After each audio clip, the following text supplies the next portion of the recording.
యోగాతో బరువు తగ్గటం సులభం, కేవలం 30 రోజుల్లోనే. వాళ్ళు ఈ షుడ్ మొత్తం ప్లానింగ్ చేసుకున్న తర్వాత డీటెయిల్ ఇంటెలిజెన్స్ వచ్చిన తర్వాత మనకు కరెక్ట్గా హిట్ చేసాం. వాళ్ళు కూడా అడ్మిట్ చేస్తున్నారు ఇంతమంది చనిపోయారని చెప్పి. ఒక ప్లేస్లో అయితే ఏదో మస్జిద్ లోపల మహిళలు పిల్లలు అందరు చనిపోయారన్నారు. రాత్రి 1 గంటకు ఈ మహిళలు పిల్లలు మస్జిద్ లోపల ఏం చేస్తున్నారండి? ఎందుకున్నారు అక్కడ? అక్కడే మీకు క్వశ్చన్ వచ్చేది. ఇట్ వాజ్ నాట్ ఎ మస్జిద్ పేరు పెట్టుకున్నారు అంతే. అది ప్లేస్ చూడండి. ఇప్పుడు మీరు గూగుల్కి వెళ్ళి ఆ మస్జిద్ పేరు కొడితే పర్మనెంట్లీ క్లోజ్డ్ అని వస్తుంది. సో మొన్న కూడా పాకిస్తాన్ ప్రైమ్ మినిస్టర్ వెళ్ళి మేము మళ్ళీ మస్జిద్ని కట్టేస్తాం మళ్ళీ మొత్తం, అంటే వచ్చిన ఫండ్స్ IMF దగ్గర నుంచి ఫండ్ దీనికి వాడుకుంటారు వాళ్ళిగా. మనకు ప్రాబ్లం లేదు, వాళ్ళు ఏమని చేసుకోవచ్చు. ప్రాబ్లం మీన్స్ పాకిస్తాన్ ఆర్మీకి సర్వైవ్ చేయడానికి టెర్రరిజం కావాలి వాళ్ళకి. ఇప్పుడు కాదు, 35 సంవత్సరాలు చేస్తున్న పని వాళ్ళది. ఆఫ్ఘనిస్తాన్లో టెర్రరిస్ట్ని తయారు చేయడం, ఫస్ట్ ఐసిస్, దాని తర్వాత Al-Qaeda, first Taliban, Al-Qaeda, ISIS, దాని తర్వాత మొత్తం ధ్వంసం అయిన తర్వాత ఇప్పుడు తాలిబాన్ టేక్ ఓవర్ చేసుకున్నారు ఆఫ్ఘనిస్తాన్. సోవియట్స్ పారిపోయారు, మరి తర్వాత US పారిపోయారు, NATO పారిపోయారు. ఇప్పుడు ఎక్కడ పంపించాలి టెర్రరిస్ట్ అంతని? ఎక్కడో వాడుకోవాలి కదా. నేను ఎప్పుడు దీన్ని భస్మాసుర్ ఎఫెక్ట్ అని చెప్తాను. దీన్ని భస్మాసుర్కి వరం ఇచ్చిన తర్వాత టెస్ట్ చేయడానికి శివ భగవాన్ తల మీద పెడదాం అనుకున్నారు. పాకిస్తాన్ సంగతి అంతే. ఇప్పుడు పాకిస్తాన్ తల మీద తేరిక తాలిబాన్ వచ్చి కొడుతున్నారు, అటువైపు నుంచి బలూచిస్తాన్ వాళ్ళు కొడుతున్నారు, ఇటువైపు టెర్రరిస్ట్ కూర్చున్నారు. వాళ్ళు అంటున్నారు మనం ఇండియాకి పోకపోతే మేమేం చేయాలంటున్నారు. ఏం పని ఉంది మాకు ఇక్కడ అని. సో దే ఆర్ సర్వైవింగ్ దానికోసం. చూడండి, పాకిస్తాన్ ఆర్మీ, పాకిస్తాన్ పొలిటీషియన్స్ అందరూ వచ్చేది పంజాబ్ నుంచి, పంజాబ్ నుంచి 90%. ఒక ఎక్సెప్షన్ ఇమ్రాన్ ఖాన్ అట్లాంటి వాళ్ళు ఉండొచ్చు, కానీ మిగతా అందరూ అక్కడి నుంచి వస్తారు. వీళ్ళొక మాఫియా. వాళ్ళు అక్కడే ఎన్షూర్ చేసుకుంటారు ఈ ఏరియా నుంచి వచ్చిన వాళ్ళే. మీరు ఎప్పుడైనా ఖైబర్ పఖ్తూన్వా లేకుంటే బలూచిస్తాన్ నుంచి ఒక ప్రధానమంత్రి, ఒక ఆర్మీ చీఫ్ పేరు విన్నారా? ఎప్పుడు లేదు. వీళ్ళు అక్కడి నుంచి ఉంటారు. సో వీళ్ళని మనం ఈసారి కొట్టినప్పుడు భావాల్పూర్ కొట్టాం మనం, which was a very emotional hit for them. ఎందుకంటే వాళ్ళు ఎప్పుడు అనుకోలేదు మనం కొడతామని. పాకిస్తాన్ వైపు, అది కూడా పాకిస్తాన్ పంజాబ్లో అటాక్ చేయడం అని చాలా, వాళ్ళు ఎప్పుడు వాళ్ళ డ్రీమ్స్లో కూడా కళ్ళు కూడా రాదు వాళ్ళకి. కొట్టాం మనం. అదొక సైకలాజికల్ బ్లో ఉండేవారు. దాని తర్వాత మీకు తెలుసు రెస్ట్ ఆల్ ఈజ్ హిస్టరీ అని చెప్పేటట్లు మనం చాలా కొట్టాం. దాని తర్వాత వాళ్ళు వచ్చి మన ద్వారా మా విరామణ చేసుకుందాం, మనకు ఇప్పుడు ఒక ఒప్పందం లాగా చేసుకుని, ఒప్పందం ఎక్కడ సైన్ చేయలేదు. We are not signed any agreement. కానీ ఇప్పటికీ ఒక స్టేల్ మేట్. ఇప్పుడేం లేదు, ఒక టైమ్అవుట్ అంటారు ఫుట్బాల్లో, టైమ్అవుట్ తీసుకున్నాం. అది 5 నిమిషాలు ఉండొచ్చు, 5 రోజులు ఉండొచ్చు, 5 నెలలు ఉండొచ్చు, 5 సంవత్సరాలు ఉండొచ్చు. ఏ రోజు మన మీద నెక్స్ట్ దాడి జరిగిందో ఆ రోజు మనం వి విల్ హిట్ బ్యాక్. ఇప్పుడు పహల్గామ్ జరిగి ఆల్మోస్ట్ 1 నెల కాబోతుంది. మీరు చూడండి, ఒక్క అటాక్ కూడా మనమే జరగలేదు. జరిగితే Modiji will give next authorisation, కొట్టండి ఈసారి అని చెప్పేసి. ఆల్రెడీ వాళ్ళ చాలా మటుకు ధ్వంసం చేస్తాం, వాళ్ళ ఎవాక్స్ని ధ్వంసం చేస్తాం, వాళ్ళ ఫైటర్ ఎయిర్క్రాఫ్ట్ని ధ్వంసం. వాళ్ళు కూడా చాలా మటుకు కాంట్రవర్సీ క్రియేట్ చేశారు. మేము రఫాల్ 5 రఫాల్, 1 రఫాల్, 3 సుఖాయిలు, 2 మిగ్లు కొట్టుపడేస్తామని చెప్పేసి. నిన్ననే government of India detailed statement ఒకటి ఇష్యూ చేశారు through press information bureau. And వాళ్ళ లాంగ్వేజ్లో ఒక ఎయిర్క్రాఫ్ట్ అంటే అసెట్ అంటారు దాన్ని. All our assets are intact అని చెప్పి పెద్దగా సపరేట్గా ఇచ్చారు వాళ్ళకి బాక్స్ లైన్లో. మనది ఒక ఎయిర్క్రాఫ్ట్ కూడా పోలేదు, ఒక ఎయిర్ఫీల్డ్ కూడా అటాక్ కాలేదు. దానికోసం మీరు చూసుంటారు, మోదీ గారు కాగానే, ఈ సీజ్ ఫైర్ కాగానే మోదీ గారు ఫస్ట్ విజిట్ ఆదంపూర్కి వెళ్ళారు. Adampur second biggest air force base మనది. ఎందుకు వెళ్ళారంటే వీళ్ళని చెప్పారు, మేము ఆదంపూర్ మీద మిసైల్ కొట్టాం పాకిస్తాన్ వాళ్ళు అన్నారు, మొత్తం ధ్వంసం చేసాం, అక్కడ SU-400 ధ్వంసం చేసి అక్కడ ఫైటర్ ఎయిర్క్రాఫ్ట్ అని పోయిందని. మోదీ గారు వెళ్ళి నిలబడి, ఆప్టిక్స్ అంటారు మన ఇంగ్లీష్లో, లెఫ్ట్ షోల్డర్ మీద SU-400, రైట్లో ఒక మిగ్ నిలబడింది, MiG-29. That is optics. Modi గారు వచ్చింది ఆయన నార్మల్ ఎయిర్క్రాఫ్ట్లో కాదు, మిలిటరీ ఎయిర్క్రాఫ్ట్లో ల్యాండ్ అయ్యారు. అంటే runways working, systems are working, లేకుంటే ల్యాండ్ గారు. అదే టైంలో Pakistan army chief, Pakistan prime minister మన ఏదో వాళ్ళ బేస్కి వెళ్ళారు, ఎయిర్ ఫోర్స్ బేస్కి వెళ్ళలేదు, ఆర్మీ బేస్కి వెళ్ళారు. అది కూడా ఎట్లా వెళ్ళారు? కార్లో జీప్లో వెళ్ళారు. దట్ మీన్స్ వాళ్ళ దగ్గర ఉన్న ఎయిర్ ఫోర్స్ బేస్ ధ్వంసం అయిపోయింది, అక్కడ ల్యాండ్ చేయలేమని చెప్పి చాలా క్లారిటీ వచ్చేస్తున్నారు అనమాట. సో యుద్ధం అనేది మన వాళ్ళు కూడా దే షుడ్ అలౌ పొలిటికల్ ఎస్టాబ్లిష్మెంట్ని వాళ్ళ పని చేయనియండి, వాళ్ళకి తెలిసి ఏం చేయాలని చెప్పి. విక్రమ్ మిస్త్రీ గారి మీద చేసిన దాడి ఐ థింక్ మన దేశంలో ఒక కల్చర్ అయిపోయింది. ఎవరైనా మీ ఒపీనియన్కి వ్యతిరేకంగా ఏమైనా చెప్పారంటే వాళ్ళ మీద ట్రోల్ చేస్తారు. He is only a messenger. ఆయన ఒక స్టేట్మెంట్ తీసుకొచ్చి చెప్పారు అంతే.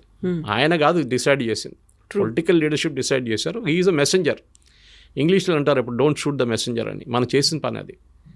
మనం తెలియదు. Of course his daughter used to represent రోహింగ్యాని రిప్రజెంట్ చేస్తుందంటే అది ఇంకో పొలిటికల్ కేసు, అది సపరేట్. చాలామంది పిల్లలు ఇప్పుడు మన కూతురు కానీ కొడుకులు కానీ వాళ్ళ ఫిలాసఫీ ఉంటుంది వాళ్ళకి, మనం ఆపలేం వాళ్ళని. దాన్ని బట్టి మన పేరెంట్స్ మీద ఎందుకు పడ్డాలి? అది అఫ్కోర్స్ అమ్మాయి మీద కూడా దాడి చేస్తారు, చాలా ట్రోల్ చేశారు, ఆమెని మళ్ళీ ఆమె అకౌంట్ ప్రైవేట్ చేసేసింది. కానీ ఇది మెచ్యూరిటీ లేదు. ఇక్కడ కూడా చూపి ఈ సోషల్ మీడియా ప్రాబ్లం ఏంటి, నేను ఎప్పుడు చెప్తూ ఉంటాను, మీరు వాట్సాప్లో ఒక మెసేజ్కి 10 రూపాయలు అనే కండిషన్ పెట్టండి, రేపటి నుంచి మొత్తం వాట్సాప్ మెసేజ్లు బంద్ అయిపోతాయి అన్నీ. అందరూ ఇప్పుడు ఫ్రీ ఉందని చెప్పి జియో వచ్చి ఇంత ఫ్రీ డేటా ఇచ్చిన తర్వాత ఏం చేయాలని తెలియదు. 5 నిమిషాలు దొరికితే ఏదో వీడియో చూస్తుంటారు మన వాళ్ళు. మీరు ఎక్కడికైనా వెళ్ళండి, మెట్రో చూడండి, వర్క్ సైట్కి వెళ్ళండి, ఇది ప్రాబ్లం అనమాట. ఏదో వీడియోలు పొద్దున్న సాయంత్రం దాకా ఫార్వర్డ్ చేస్తూనే ఉంటారు. ఒకటే వీడియో మీ 100 చోట్ల నుంచి వస్తుంది మీకు. ఎందుకంటే ఆ వాడడానికి మీకు తెలియట్లేదు, మెచ్యూరిటీ లేదు దాంట్లో. ఇప్పుడు నాకు కూడా వస్తుందండి, మీకు చెప్పినట్టు పొద్దున్న నుంచి సాయంత్రం దాకా ఒక 20 మీడియా గ్రూప్స్ ఉంది, దాన్ని అందరూ వీడియోలు పడేస్తున్నట్టు పొద్దున్న నుంచి. వస్తే డిలీట్ చేసుకుంటూ వెళ్ళిపోతాను నేను. కానీ కొన్ని సైట్స్, కొన్ని గ్రూప్స్ ఉన్నాయి వేరే నో సీరియస్ డిస్కషన్ నడుస్తుందని, అది నేను రిటైన్ చేసుకుంటాను, టైం దొరికినప్పుడు చూసుకుంటాను. అదనమాట, ఇది మనం మెచ్యూరిటీ ఉన్నప్పుడు చేయాల్సింది. ఏదో వీడియో రోజు కూడా క్రైసిస్ జరిగినప్పుడు మీకు గుర్తుంటుంది, జేడీ వాన్స్ మాట్లాడింది అసీం మునీర్తో.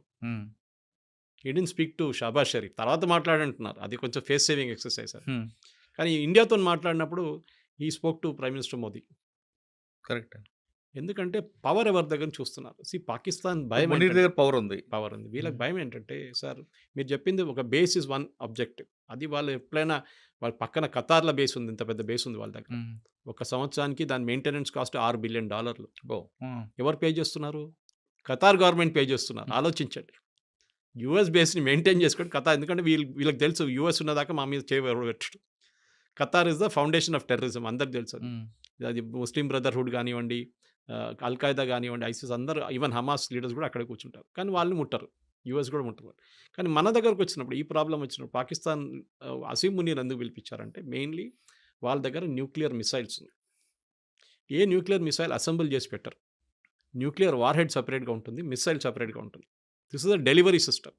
ఇది ఇక్కడి నుంచి అక్కడ కొట్టాలంటే ఇది, దాని మీద 50 కిలోలు పెట్టాలన్నా, 100 కిలోలు పెట్టాలన్నా, న్యూక్లియర్ వెపన్ పెట్టాలన్నా డిసైడ్ చేసేది లాస్ట్ మినిట్లో. మన కైరానా హిల్స్లో మనం కొట్టినప్పుడు we didn't hit the missiles. మనం ఏం చేసామంటే వాళ్ళ కేవ్ బయట కొట్టాం. వీళ్ళందరూ అండర్ గ్రౌండ్లో పెడతారు, పెద్ద కొండ కింద పెట్టుకుంటారు. ఈవెన్ ఇరాన్లో ఫైడ్రో చూడండి, నటాన్స్ చూడండి, వీళ్ళన్ని న్యూక్లియర్ ప్లాంట్స్ అన్ని. నటాన్స్లో ఒక ప్లాంట్ పైన ఉంది, మిగతా కింద ఉంది. వెరాజ్ ఇన్ ఫడ్రో the entire thing is below the 250 metre concrete barrier ఉందండి, దానికోసం బంకర్ బస్టర్ అంటున్నాం. సో అసీం మునీర్ ఎందుకు తీసుకొచ్చారంటే, బేసిక్లీ వీళ్ళ దగ్గర ఉన్న మిసైల్స్ ఎక్కడ వెళ్ళకూడదు. ఇరాన్ పోతే అల్ఖైదా వాళ్ళు, లేకుంటే ఎవరైనా తాలిబాన్ వాళ్ళు వచ్చి కొట్టి తీసుకెళ్తే న్యూక్లియర్ మిసైల్ తీసుకెళ్ళి పాకిస్తాన్ దగ్గర ఒక్కటే ఉంది ఇప్పుడు ఇస్లామిక్ నేషన్లో. ఎవరు తీసుకెళ్తారో తెలియదు. రేపు అసీం మునీర్ లేడు, ఇంకా వాళ్ళ గవర్నమెంట్ పడిపోయిందో ఏమనంటే ఆర్మీ చూసుకుంటారు, గవర్నమెంట్ ఏం చేయలేరు అక్కడ. గవర్నమెంట్ మన దగ్గర న్యూక్లియర్ బటన్ మోదీ దగ్గర ఉంది, అక్కడ న్యూక్లియర్ బటన్ ఆర్మీ చీఫ్ దగ్గర, మునీర్ దగ్గర ఉంది. అది చాలా క్లియర్ అన్నమాట. సో దానికోసం పిలిచి ఏమన్నారంటే, ఆ మిసైల్స్ అంతా మేము చూసుకుంటాం. దీనికన్నా ముందు కూడా భారతదేశం అటాక్ చేసిన గుర్తుంటుంది మీకు. అందరూ అన్నారు అమెరికా చూసుకుంటున్నారు పాకిస్తాన్, దానికోసం ఆపారు బాంబింగ్ అని. కరెక్ట్. ఆ వెపన్స్ వాళ్ళ చేతిలో పడకూడదు. అల్ఖైదా కానివ్వండి, ఐసిస్ కానివ్వండి, తాలిబాన్ కానివ్వండి, లేకుంటే ఇరాన్ నుంచి వచ్చే నెక్స్ట్ రెజీమ్ కూడా. ఎందుకంటే పాకిస్తాన్ ఈ టెక్నాలజీ మొత్తం దొంగతనం తీసుకొచ్చారు జర్మనీ నుంచి, ఇంకోటి నార్త్ కొరియా దగ్గర నుంచి తీసుకొచ్చారు. సో నవ్వు తాళం వేసి ఆ చావి తీసుకెళ్ళి పెంటగన్లో పెట్టుకుంటారు.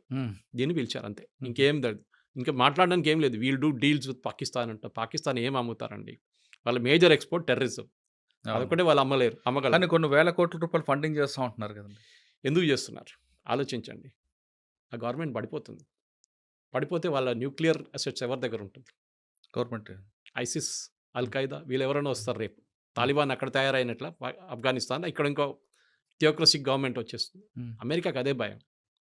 దానికోసం ఇప్పుడు కాదు, ముందు నుంచే సోవియట్ యూనియన్ ఉన్నప్పటి నుంచి సపోర్ట్ చేస్తుంది దానికే వాళ్ళు. ఎందుకంటే ఎట్లయినా వీళ్ళు ఇక్కడ వీళ్ళ దగ్గర ఉన్న ఈ అసెట్స్ ఎక్కడ ఈ ఇస్లామిక్ టెర్రరిస్ట్ దగ్గర వెళ్ళకూడదు. మిసైల్ అయితే నాకు ప్రాబ్లం లేదు, కానీ న్యూక్లియర్ తీసుకొచ్చి ఒక న్యూయార్క్లో పడేస్తే నెక్స్ట్ 5,000-10,000 సంవత్సరాలు న్యూయార్క్లో ఎవరు ఉండలేరు. సో అమెరికా చాలా భయం ఉంది దాని మీద అన్నమాట. వీళ్ళు స్టేబుల్ నేషన్ కాదు సార్, మనలా కాదు. మన దగ్గర స్టేబుల్ నేషన్, మనం ఒక డెమోక్రటిక్ పార్టీ ఉంది, మన ఎలక్షన్ నడుస్తుంది, ఆర్మీ ఉన్నారు, ఎయిర్ ఫోర్స్ అంతా ప్రొఫెషనల్ సిస్టమ్. వాళ్ళ దగ్గర ప్రొఫెషనల్ కాదు. ఈ ఆర్మీ చీఫ్లు కానీ ఎయిర్ ఫోర్స్ చీఫ్ పాకిస్తాన్లో ఫస్ట్ రాగానే లండన్లో ఒక పెద్ద ఇల్లు తీసుకుంటాడు, వాళ్ళకి అమెరికా ఫండింగ్ ఎవరైనా ఇస్తారు దానికి. వాళ్ళ పిల్లల్ని ఆక్స్ఫర్డ్, కేంబ్రిడ్జ్ పంపిస్తారు. లేకుంటే MIT పంపిస్తారు. మీరు చూడండి every Pakistani general from Yahya Khan to Pervez Musharraf to general Ziaul Haq అందరు ఇదే చేశారు. మన దగ్గర ఉన్న కశ్మీరీ పొలిటీషియన్స్ కూడా ఇదే చేస్తారు. ఒమర్ అబ్దుల్లా, ఫరూక్ అబ్దుల్లాకి లండన్లో ఇల్లు ఉన్నాయి, పెద్ద ఇల్లు ఉన్నాయి. వాళ్ళ పిల్లలంతా బయట చదువుకున్నారు. సో వాళ్ళకి టెండెన్సీ ఉంది అది. దాన్ని కంట్రోల్ చేయడం మొత్తం US చేతిలో ఉందన్నమాట. ఇప్పుడు కాదు, ముందు నుంచి. That is exactly what Trump did. కొత్తది ఏం లేదు దాంట్లో. మోదీ గారిని పిలిచారు కదా డిన్నర్కి. ఈయన లంచ్ పిలిచినంత మోదీ గారు డిన్నర్కి పిలిచి నేను రానలేపో అని చెప్పేసి వచ్చేసి ఆయన పూరి వచ్చారు. Ego problem. అరే నువ్వు అని పిలుస్తున్నావు, మమ్మల్ని ఈక్వల్ చేస్తున్నావా? Is only an army chief. వాడు కావాలని చెప్పి వాడే మెడల్ వేసుకున్నాడు ఫీల్డ్ మార్షల్ అని చెప్పి. సార్ ఫైనల్గా చెప్పండి, సోనియా గాంధీ గారి స్టేట్మెంట్ మాత్రం కేవలం ఎలక్షన్ చూడాలండి. అంతే ఇంకేం లేదు. ఇప్పుడు కాదు కదా, అంటే అటు తిరిగి మన దేశంలో రెండు పార్టీలు విభేదాలు రావా? కొత్తదేం కాదు కదా సార్. ఇప్పుడు సోనియా గాంధీ స్టేట్మెంట్ మీద కూడా మోడీ గారు ఇంకా వేరే వాళ్ళు కామెంట్ చేస్తారు. ఇది ఒక వార్ నడుస్తుంది. ఇప్పుడు ఇన్సైడ్ వార్. మోదీ గారు కామెంట్ చేయరు. మోడీ గారు కాకపోతే చేస్తారు. ఎవరికొరకు మోదీ గారు IT టీం ఉన్నారు, వాళ్ళ అమిత్ మాల్వియా లాంటి ఉన్నారు, వాళ్ళు కామెంట్ చేస్తారు. డెఫినెట్గా కామెంట్ చేస్తారు. పొలిటికల్ వార్ అవుతుంది అక్కడ. పొలిటికల్ అని కాదు, మీరు ముస్లిం ఓట్ కోసం చేస్తున్నారు. నేను ఎప్పుడు రాసిస్తాను నీకు ఆ ట్వీట్ ఏముంటుందని. మీరు ముస్లిం ఓట్ల కోసం చేస్తున్నారు. మీరు అసలు కానీ ఇరాన్తో ఉన్న రిలేషన్షిప్లో ఇప్పుడు బీజేపీ ఒఫీషియల్గా ఏం మాట్లాడరు. బికాస్ వాళ్ళకి తెలియదు ఈ గవర్నమెంట్ ఉంటుందో పోతుందో అని. పోతే ప్రాబ్లం లేదు, ఉంటే మనకు ఆ పోర్ట్ కావాలి, షబార్ పోర్ట్. పెద్ద ప్రాబ్లం అవుతుంది మనకి. Next third is oil. మన ఇరాన్ దగ్గర నుంచి బ్యాన్ పెట్టే ముందు US బ్యాన్ పెట్టేదాకా మన ఆయిల్ వాళ్ళ దగ్గర కొంటుండే, అది కూడా రూపీ పేమెంట్లో. ఎందుకంటే మొత్తం బ్యాంకింగ్ సిస్టమ్ నుంచి బ్యాన్ చేసి పడేశారు US. సో రూపీ పేమెంట్ ఇచ్చి మనం తెచ్చుకున్నాం. దాని తర్వాత బియ్యం తీసుకున్నారు మన దగ్గర నుంచి. బియ్యం తీసుకొని మనకు క్రూడ్ ఆయిల్ ఇచ్చారు. సార్ ఇప్పుడు ఈ వార్ చూస్తుంటే కొంతకాలం ఎప్పటికైనా ఆగే కనిపిస్తుందా, లేదంటే దీనివల్ల ఇంకొంచెం ముందుకెళ్ళే అవకాశం ఉందా? అల్టిమేట్గా ఏమైనా ఫ్యూల్ రేట్ పెరిగే అవకాశం ఉంటుంది? క్రూడ్ ఆయిల్ రేట్ ఎప్పుడు పెరగదండి. ఒకటి, క్రూడ్ ఆయిల్ ఎప్పుడు రేపటి కోసం ఇవాళ కొనాం మనం. ఒక ఇయర్లీ కాంట్రాక్ట్ ఉంటుంది. ఓకే, అది మొత్తం మనకు 1 yearకి కాంట్రాక్ట్ సైన్ చేసుకుంటాం. అది ఎవరైనా ఉన్నాయి, సౌదీ అరామ్కోతోనో లేకుంటే వెనిజువేలాతోనో. ఇప్పుడు US వాళ్ళు కూడా సప్లై చేస్తున్నారు మనకి. ఇరాన్ మన దగ్గర ఐ థింక్ మనం లెస్ దాన్ అసలు కొనట్లేదు ఇరాన్ దగ్గర నుంచి, బ్యాన్ ఉన్న దానికి. ప్రాబ్లం ఎక్కడ వస్తుందంటే స్ట్రేట్ ఆఫ్ హార్మూజ్ అని ఉంది, మీరు చూసుంటారు. ఆ ఇరాన్ పక్క నుంచి, ఇరాక్ పక్క నుంచి వచ్చే ఒక స్ట్రేట్ ఆఫ్ హార్మూజ్ ఉంది, చిన్న వాటర్వే. అక్కడి నుంచి చాలా ఈ పెద్ద పెద్ద cargo ships, oil ships, container ships అక్కడి నుంచి ట్రావెల్ అవుతుంది. అది ఎక్కడైనా బ్లాక్ అయితే, అక్కడైనా బాంబ్ జరిగితే then definitely they will be an impact. కానీ మన దగ్గర స్ట్రాటజిక్ ఆయిల్ రిజర్వ్స్ అని మోదీ గారు గవర్నమెంట్ వచ్చేకన్నా ముందు మన్మోహన్ సింగ్ గవర్నమెంట్ నుంచి స్టార్ట్ చేశారు. మోదీ గవర్నమెంట్ తర్వాత ఇంప్లిమెంట్ చేస్తారు. స్ట్రాటజిక్ ఆయిల్ రిజర్వ్స్ ఏంటంటే మనకు ఒకటి వైజాగ్ వైపు ఒకటి, లొకేషన్ చెప్పట్లేదు గవర్నమెంట్, ఇంకోటి మ్యాంగ్లూర్ వైపు ఒకటి పెద్ద రిజర్వ్ ఉంది అండర్ గ్రౌండ్. మీరు ఆలోచించకుండా పెట్రోల్ బంక్కి వెళ్తే మన ఒక అండర్ గ్రౌండ్ రిజర్వ్ ఉంటుంది, దాంట్లో ఒక 2000-3000 లీటర్లు. ఇది లక్షల లీటర్లు ఉంటుంది అన్నమాట under ground tanks. Under ground tanks ఏం చేస్తారంటే ఆయిల్ రేట్ తగ్గిన టైంలో తీసుకొచ్చి దాంట్లో పడేస్తారు. ఆయిల్ రేట్ ఎంత పెరిగినా కానీ ఒక 3 నెలలు నడిచిపోతుంది మనకి. దానికి ఆ రిజర్వ్ మళ్ళీ రీఫైన్ చేసుకొని మనం యూజ్ చేసుకోవచ్చు. సో మన దగ్గర స్ట్రాటజిక్ రిజర్వ్స్ ఉంది. ఈవెన్ US మెయింటైన్ చేస్తారు. రేట్ ఎక్కువైనప్పుడు వాళ్ళు ఆయిల్ రిలీజ్ చేస్తారు మార్కెట్లో, ఉల్లిపాయలాగా అనమాట. ఉల్లిపాయలు కోల్డ్ స్టోరేజ్ ఎందుకు పెట్టుకుంటారు? ఉల్లిపాయల రేటు 100 రూపాయలు వెళ్ళగానే వాడు మొత్తం తీసి బయటపడేస్తే అది రేట్ క్రాష్ అయ్యి 50 రూపాయలకి వచ్చేస్తుంది. సేమ్ పాలసీ ఇక్కడ కూడా. ఇప్పుడు కూడా అండమాన్ దగ్గర కూడా ఇంకొక రిఫైనరీ దొరికింది, ఐడెంటిఫై చేసినట్టున్నారు కదండి. అది ప్రాస్పెక్ట్ చేస్తున్నారు. అది ఇంకా రిఫైనింగ్ స్టేజ్కి, డ్రిల్లింగ్ స్టేజ్కి రాలేదు, ఇంకా ప్రాస్పెక్టింగ్ అంటారు దాన్ని. ఈ ఆయిల్ వెల్స్ ఎట్లా ఉంటుంది సార్ అంటే, ఒక 100 వెల్ లాంగ్వేజ్ తెలిసిపోతుంది మీకు. ఇది బంగ్లా మాట్లాడేవారు, వాళ్ళకి రాదు బంగ్లా భాష మాట్లాడతారు, వాళ్ళ లాంగ్వేజ్ భాష అంటారు దాన్ని. సో వాళ్ళని డెఫినెట్గా బంగ్లాదేశ్ వాళ్ళని ఇక్కడ ఉంచుకోకూడదు, that's no doubt in that. అది యూనియన్ గవర్నమెంట్ కూడా చాలా కట్టుబడి ఉన్నారు, దాన్ని పంపించాల్సింది. లేకుంటే మనం ఒక UK లాగా తయారైపోతాం. UKలో ఇప్పుడున్న పరిస్థితి చూడండి, it is a very very pathetic state. And as JD Vance చెప్పినప్పుడు ఒకసారి, UK will be the first Islamic country with a nuclear bomb అన్నారు. అండ్ దట్ ఈస్ జరుగుతుంది UKలో. మన దగ్గర అట్లా జరగకూడదు. ఇక్కడున్న ప్రజలకు కూడా దాని రెస్పాన్సిబిలిటీ ఉంది డెఫినెట్. సో మోదీ చాలా క్లియర్గా మాట్లాడింది అది ఇల్లీగల్ మైగ్రెంట్స్ గురించి మాట్లాడారు తప్ప ఇమ్మిగ్రేటర్ ఎవరైతే ఉన్నారో, లీగల్గా ఇమ్మిగ్రేట్ అయ్యి వచ్చిన వాళ్ళు ఉన్నారో వాళ్ళ గురించి కాదు, ఇక్కడ ఉన్నటువంటి మైనారిటీల గురించి కాదు. బట్ ఆ డెమోగ్రఫిక్ చేంజెస్ గురించి మాట్లాడకుండా ఆ నాణం మీదనో లేకుంటే ఆ స్టాంప్ మీదనో ఉన్నటువంటి భరతమాత, వరద ముద్ర చేతిలో ఉన్నటువంటి భరతమాత చేతిలో ఒక ట్రై కలర్ని కాకుండా కాషాయ ధ్వజాన్ని ఎందుకు పెట్టారు? ఎట్ ద సేమ్ టైం 1963లో పరేడ్లో పాల్గొన్నటువంటి కరసేవకులో లేకుంటే RSS స్వయం సేవకులను మాత్రమే పెట్టినప్పుడు అప్పుడు ఎందుకు అని కాషాయ ధ్వజం మాత్రమే ఉంది? తిరంగా ఒక్కొక్క రిలీజియన్కి ఒక్కొక్క జెండా ఉంటుందండి, ఒక్కొక్క ఆర్గనైజేషన్కి ఒక జెండా ఉంటుంది. ఇండియన్ యూనియన్ ముస్లిం లీగ్ ఒక జెండా ఉంటుంది. ఇక్కడున్న ఇస్లామిక్ ఆర్గనైజేషన్ ఒక మస్జిద్ మీద మీకు ఒక జెండా కనిపిస్తుంది. ఒక్కొక్క స్వామిలు మట్టుల వాళ్ళ దగ్గర వాళ్ళ జెండాలు ఉంటుంది. కొన్ని దాంట్లో సూర్య కనిపిస్తుంది, కొన్ని దాంట్లో ఆంజనేయుడు కనిపిస్తారు. అన్నిటికీ ఒక ధ్వజం ఉంటుంది, ఉండదా?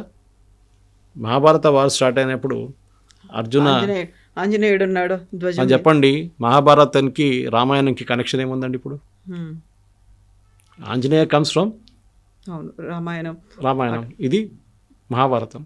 కనెక్షన్ ఎక్కడి నుంచి వచ్చిందండి? ఇది పెద్ద డిబేట్. నేను ఒకసారి ఒక రిలీజియస్ స్కాలర్ దగ్గర అని ఆయన చాలా ఎక్స్ప్లెనేషన్ ఇచ్చాడు. కానీ సింబలిజం అని ఉంటుంది మన దగ్గర, సింబలిజం ఇంపార్టెంట్. అది హనుమంతుడు ఎట్లా వచ్చిందో ధ్వజం మీద, అది డిఫరెంట్ కాంటెక్స్ట్, కానీ సింబలిజం ఉంది. అక్కడ కూడా అదే ధ్వజం కదా, కలర్. సో ఆర్ఎస్ఎస్ భారత మాత అని వాళ్ళ ఒక కాన్సెప్ట్ ఉంది ఒకటి. అది మీరు జ్యోతి ప్రజ్వలన చేస్తున్నప్పుడు కూడా ఆర్ఎస్ఎస్ ఏ ఫంక్షన్ అయినా కానీ ఆ టైంలో కూడా భారత మాత అదే ఉంటుంది. ఇది పెద్ద కాంట్రవర్సీ కేరళలో జరిగింది మొన్న ఒక 2 నెలల ముందు. అక్కడ ఉన్న గవర్నర్ రాజశేఖర్ ఆయన ఫంక్షన్లో రాజ్భవన్లో భారత్ మాతది పెట్టి చేస్తే కేరళ మినిస్టర్ దిగి వెళ్ళిపోయారు వాళ్ళు. అంటే వాళ్ళకి స్టాలిన్ ఫోటో పెడితే, మావో ఫోటో పెడితే, లెనిన్ ఫోటో పెడితే ప్రాబ్లం లేదు, కానీ భారత మాత ఫోటో పెట్టకూడదు. ఓకే, మీరు అడిగిన ప్రశ్నకి ఈ జెండా ఏముందంటే అది వాళ్ళ సింబల్, వాళ్ళ ఆర్గనైజేషన్ కల్చరల్ సింబల్ అది. దాన్ని మార్చి మళ్ళీ మీరు ట్రై కలర్ పెట్టమంటే రేపు అదే అడుగుతారు, వీళ్ళకి ఎంత అథారిటీ ఇచ్చారు ట్రై కలర్ పట్టుకోవడానికి? ట్రై కలర్ మన నేషనల్ ఫ్లాగ్ కదా, ఆర్ఎస్ఎస్ వాళ్ళకి ఎట్లా ఇస్తారని అది ఇంకా ఉల్టా డైలాగ్ ఉంటుంది అప్పుడు. ఇన్ఫ్యాక్ట్ 91 మీకు తెలుసు మన ఇంట్లో కూడా మన జెండా పెట్టుకోలేని పరిస్థితి ఉన్నది, except for August 15th and January 26th and October 2nd. మిగతా ఏ రోజులో మీరు ఇంట్లో జెండా పెట్టుకోకూడదు, మీ కంపెనీలో కూడా జెండాలు ఎగిరియకూడదు. కానీ నవీన్ జిందల్ కేసులో సుప్రీంకోర్టు ఇచ్చిన జడ్జ్మెంట్ తర్వాతనే జెండా మనం యూజ్ చేసుకోవచ్చు, కామన్ పర్సన్ కూడా అని చెప్పేసి. అది కాకుండా ఇప్పుడు ఆర్ఎస్ఎస్ వాళ్ళది వాళ్ళ కల్చర్, అది వాళ్ళ కాయిన్ వాళ్ళ మీద రిలీజ్ చేస్తున్నారు, కాంగ్రెస్ వాళ్ళ మీద కాదు కదా. ఇప్పుడు చెప్పండి, ఇప్పుడు కాంగ్రెస్ వాళ్ళు వాళ్ళకి రేపు కాయిన్ రిలీజ్ చేస్తారు. ఎన్ని సంవత్సరాలు యానీ బేసెంట్ సెటప్ చేసినప్పుడు, ఏఓ హ్యూమ్ సెటప్ చేసినప్పటి నుంచి కాయిన్ సెటప్ చేసి రిలీజ్ చేస్తారు. అప్పుడు దాంట్లో నేషనల్ ట్రై కలర్ పెడతారండి, కాంగ్రెస్ జెండాని పెడతాం, చర్కా వాళ్ళ జెండాని పెడతాం కదా ఆ టైంలో. ఎందుకు? వాళ్ళ జెండా ఉండే ఆ టైంలో. సో మీరు కంపల్సరీగా భారత్ మాత కూడా జెండా పెట్టుకోవాలంటే సింబలిజం కనుక పెట్టుకోవచ్చు రేపు, కానీ వాళ్ళ కాషాయ జెండా అనేది ఒక హిందూ సైన్, హిందూ ఐకాన్. అది ఆర్ఎస్ఎస్ వాళ్ళు దాన్ని యూజ్ చేస్తారు. వాళ్ళ దాంట్లో జెండా చాలా ఇంపార్టెంట్ వాళ్ళ సెరమనీలో. అది శాఖ ఉండొచ్చు, బయటకు ఉండొచ్చు, ఏమైనా ఉండొచ్చు, అన్నింటిలో జెండా వాళ్ళ ఒక సింబల్ లాగా ఉంటుంది, ముందే ఉంటుంది అది ఎప్పుడైనా. గురు పూర్ణిమ రోజు కూడా ఉంటుంది అది, చాలా ఇంపార్టెంట్. సో ఆ జెండాని యూజ్ చేసాం కాయిన్లు అంటే ఇట్స్ కరెక్ట్. అక్కడ మనం రీప్లేస్ ఏం చేయమంటారు? కమ్యూనిస్ట్ వాళ్ళు జెండా పట్టుకోమంటారా? కాదు కదా, వీ కెనాట్ డూ దట్. రేపు కమ్యూనిస్ట్ వాళ్ళది 100 years అని చెప్పి ఒక పెట్టుకుందాం ఫర్ ఎగ్జాంపుల్. అక్కడ మీరు దాని బదులు నేషనల్ ఫ్లాగ్ పెట్టుకుంటే కమ్యూనిస్ట్ వాళ్ళు అగ్రీ చేస్తారు? కాదు, వాళ్ళ రెడ్ జెండా ఒకటి ఉండాలంటారు వాళ్ళు. అదే కదా వాళ్ళది, లాల్ జెండా. 1991 జిందాల్ కేసుకి సంబంధించి అప్పుడు వాళ్ళ ఓన్ ఫ్లాగ్ పెట్టుకోకూడదు అన్నప్పుడు మాత్రమే తిరంగా అనేది వచ్చింది. తిరంగాని కూడా ఆర్ఎస్ఎస్ అప్పటిదాకా యూజ్ చేయలేదు. బట్ ఇక్కడే ఒక కాంట్రాస్ట్ స్టేట్మెంట్ అనేది కూడా కనిపిస్తుంది. దే పార్టిసిపేటెడ్ ఇన్ ఫ్రీడమ్ స్ట్రగుల్లో పార్టిసిపేట్ చేసినటువంటి ఆర్ఎస్ఎస్ ఎందుకని తిరంగాని 1991 వరకు పెట్టుకోలేదు? ఇప్పుడు వాళ్ళు నిజంగా రెస్పెక్ట్ అనేది ఉంది, వాళ్ళ ఉద్యమంలో పార్టిసిపేట్ చేశారు, స్వాతంత్ర సంగ్రామంలో ఉన్నారు అనుకున్నప్పుడు రెస్పెక్ట్ అనేది ఎందుకు ఇవ్వలేదు అనేది? ఆర్ఎస్ఎస్ వాళ్ళ పాయింట్ ఆఫ్ వ్యూ, ఆర్ఎస్ఎస్ వాళ్ళు మాట్లాడాలండి. I cannot speak for them, not official representative like Sunil Ambedkar లేకుంటే మిగతా ఎవరో, కానీ నేను మాట్లాడలేను. కానీ నా ఒక పర్స్పెక్టివ్, నాకు తెలిసిన మటుకు వాళ్ళు ఆ 1991 దాకా ఒక రెస్ట్రిక్షన్ ఉండే, ఎవరైనా కానివ్వండి we cannot file a flag. సరే మీరు అడగవచ్చు August 15th ఎందుకు ఫ్లై చేయట్లేదు అని చెప్పి. So good point of view. మన ఓవైసీ దగ్గర అడగలేదు మీరు ఈ ప్రశ్న? ఓవైసీ మీరు ఎప్పుడైనా నేషనల్ ఫ్లాగ్ ఇప్పుడు స్టార్ట్ చేశాడు, 2 సంవత్సరాల ముందు. దానికన్నా ముందు సుల్తాన్ సలావుద్దీన్ ఓవైసీ ఉన్నప్పుడు, అప్పుడు ఆయన ఫాదర్ ఉన్నప్పుడు, కానీ ఇప్పుడు అసదుద్దీన్ ఓవైసీ ఉన్నప్పుడు వీళ్ళు ఎప్పుడైనా తిరంగా ఎప్పుడైనా చూసారా ఫ్లై చేస్తున్నది? చేయరు వాళ్ళు.